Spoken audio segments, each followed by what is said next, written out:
Hello mga mamis! Welcome po sa aking mini vlog.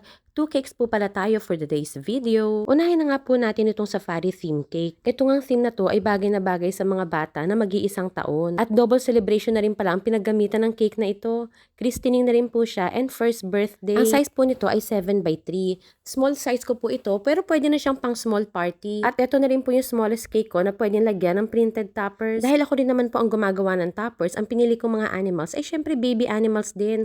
Kagaya ng baby lion, baby tiger, baby zebra, and meron din akong giraffe dun sa likod. O di ba mga mamis, very cute ang kinalabasan. Ito namang next natin ay pambata rin po pero 6 years old na siya.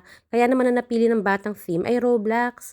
Malamang po kasi itong batang ito ay paborito tong game sa computer. 7x3 din po pala ang size nito and halos similar siya dun sa may safari theme cake. Meron din po kasi siyang grass icing sa gilid at saka sa top. At dahil budget friendly ang cake na ito, printed toppers po ang ilalagay natin. Pero hindi po basta-basta ang ating toppers mga mamis. Machine cut po yan kaya kung mapapansin nyo, eksakto lang yung cut niya dun sa pinaka-character. Ayan, isang bata na naman ang mapapasaya natin sa cake na ito. See you on my next vlog!